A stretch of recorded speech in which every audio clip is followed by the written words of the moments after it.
अस्सलाम वालेकुम। अच्छा बेटा, अब हम आईबी में बना रहे हैं ओएम डिपार्टमेंट की जॉब। ओएम के बारे में आप थोड़ा बताएंगे कि इसकी एजुकेशन क्या रिक्वायरमेंट थी और क्या चीज़ें? सर ओएम की बेसिकली दो पोस्ट थी, दो स्केल्स के लिए। एक 7वां स्केल था और एक 11वां स्केल था। इससे सर स्केल वाइज है। आम लफ्जों में अगर हम इन्हें कहें तो एक एलडीसी या लोअर डिवीजन क्लर्क जिसे हम आम पोस्ट आती हैं, और एक अपर डिवीजन क्लर्क है। सर एक मैट्रिक बेस पे थी और एक इंटर बेस पे थी सर। टेस्ट की डेट कब है? सर इसकी 17 तारीख को। तो उसका 16 को जी। अच्छा, ओएम की जो है जॉब बजनत के बाकी तमाम डिपार्टमेंट से, यानी कि जैसे GD7 हो गया, दूसरा हो गया, उनसे बहुत बेहतर है। ऑफिस वर्क है और दूसरा इसके लिए यानी कि फैसिलिटी भी काफ़ी ज़्यादा हैं। छुट्टी टाइम पे हो जाएगी। जो GD7 है उसकी ड्यूटीज बड़ी अलग अलग लगती हैं, शिफ्टें चेंज होती है। आप लोगों की शिफ्टें चेंज नहीं होनी ओएम में। अब ओएम में दो स्केल हैं, 7 है और एक 11 स्केल है। अब हम 7 स्केल पे पहले बात करते हैं। 7 स्केल के LDC के जो क्वेश्चन हैं उनमें कंप्यूटर के MCQs कहाँ से आएंगे? कंप्यूटर के आएंगे शॉर्टकट कीज, जिसमें कॉपी कट पेस्ट वगैरह आपको आना चाहिए, ठीक है। उसके अलावा आपका प्राइमरी और secondary storage memory, RAM ROM के बारे में आपको पता होना चाहिए। Basic primary memory, secondary memory क्या होती है, ठीक है। उसके अलावा जो है वो हार्ड डिस्क किस तरह वर्क करती है, इस तरह के बेसिक कैशिंग मेमोरी वगैरह के क्वेश्चन आएंगे। ये क्वेश्चन आपने कहाँ से रिवाइज करने हैं? सबसे इंपॉर्टेंट क्वेश्चन ये है। 9-10 की लोअर बोर्ड की बुक से तो आपको मिलेंगे नहीं, ये क्वेश्चन सारे नहीं मिलेंगे, क्योंकि अब 9-10 की जो लोअर बोर्ड की बुक्स है चेंज होगी, उसमें लूप्स और सिग्नेचर्स प्रोग्रामिंग का आ गया, उसके बारे में नहीं है।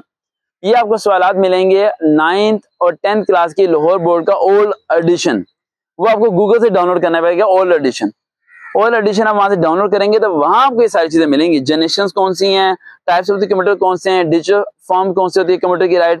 उसके अलावा आपको मिलेगा वहां पर रैम और रोम की टाइप्स के बारे में। रैम की 2 टाइप्स हैं, डी रैम, एस रैम। रोम की 3 टाइप्स हैं, पी रोम, ईपी रोम, ईपी रोम। ये सब चीजें आपको वहां पर मिलेंगी, वहां से अपने उसे स्टडी करना है। न्यू एडिशन से आपने इसे स्टडी नहीं करना। अब कंप्यूटर के अंदर 4 MCQs आपको बता देता हूँ, जो कि बेसिकली मुझे लगता है कि वो आ जाएंगे, उम्मीद पूरी है। पहला आपका एक MCQ आएगा वायरस के मुतालिक। किसके मुतालिक? वायरस किस तरह स्प्रेड होता है, राइट। वायरस किस तरह हमारे कंप्यूटर को डैमेज करता है, ठीक है। सेकंड आपका क्वेश्चन आएगा आपका एप्लीकेशन सॉफ्टवेयर या सिस्टम सॉफ्टवेयर। सिस्टम सॉफ्टवेयर वो होता है जो अनचेंजेबल होता है, जिस तरह माइक कंप्यूटर हो गया, साइकिल भी नहीं, आप डिलीट नहीं कर सकते। आप घर जाओ, कंप्यूटर में से माइक कंप्यूटर डिलीट कर देना, तो कंप्यूटर डिलीट हो जाएगा, ठीक है। समझ आ रही बात? उसके बाद थर्ड पॉइंट, ठीक है। थर्ड पॉइंट है आपका प्रोग्रामिंग, जिसे प्रोग्रामिंग लैंग्वेज कहते हैं। High level language and low level language. Converter जिसमें होता है असम्बलर, कंपाइलर और इंटरप्रेटर, ठीक है। ठीक है, इनके बारे में आपने क्या करना है, पढ़ के जाना है, यहाँ से वो MCQs आपके आ जाएंगे। अब इसके जो इंग्लिश के पार्ट्स होगा और जो इस्लामियत का पार्ट होगा, या फिर आपका जिसे जनरल साइंस का पार्ट भी कहते हैं, वो सारे MCQs कहाँ से आएंगे?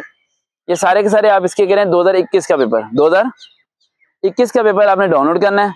डाउनलोड करके उसके क्वेश्चंस को रिमूव करना है, उनके ऑप्शंस की लिस्ट बनानी है और उन ऑप्शन से रेलिवेंट ही आपने करना है। इसमें सिनम्स एंटोनिम्स इतने ज्यादा नहीं आएंगे, इसमें प्रपोजिशन सबसे ज्यादा होगी और उसे पास करना ज्यादा मुश्किल नहीं है, ठीक है। वो आप कर लेंगे पास, अगर आप थोड़ा उसे समझेंगे, गौर फिक्र करेंगे, तो फिर आपसे वो चीजें क्लियर हो जाएंगी। अगला पॉइंट आता है हमारा, जैसे most important point, math. Math में कौन से सवाल आएंगे इस तरह के? अब जो GD7 का मैथ का पेपर था ना, वो था जनरली सबका। अब ये मैथ जो है ना स्पेसिफिक है LDC के लिए, लोअर डिवीजन क्लर्क के लिए। अब इसमें किस तरह का मैथ आएगा? इसमें स्पेसिफिक 2 किस्म के मैथ के क्वेश्चन आएंगे जो आपके सामने वहां पर नजर आएंगे। एक मैथ के क्वेश्चन आपके आएंगे स्टेटमेंट्स वाले, जैसे कि बाप बेटे से इतने साल छोटा है तो बाप की उम्र कितनी है, या इस तरह के ट्रेन चल रही है इतनी स्पीड पे तो पर किलोमीटर उस पर कितनी स्पीड होगी। यानी एक अजीब गरीब से सवाल आपके आएंगे। अंडा अगर 0.75 रुपीज है एक अंडा, 75 पैसे का, तो दर्जन अंडे कितने के होंगे? इस तरह के फजूल घिसे पिटे सवाल आपके आएंगे, वो आपको करने पड़ेंगे। इसके लिए आप गूगल सर्च करके उसकी थोड़ी प्रैक्टिस करें, और अगर आप ये सोच रहे हैं कि सीरीज वाले क्वेश्चन हो वो कर लेंगे, आप इसमें पास नहीं होंगे। इसमें ये आपको कंफ्यूज करेंगे, और स्टेटमेंट वाले क्वेश्चन इसमें ज्यादा देंगे। क्या देंगे?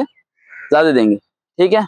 और इसका रहेगा GK वगैरह, वो लास्ट ट्रिक पे फॉलो हो जाएगा, ठीक है। अब अगली वीडियो बना देते हैं उसके लिए, ये OM की स्केल नंबर 11 पे देखते हैं। चैनल से वकार भाई, दोबारा मुलाकात होगी।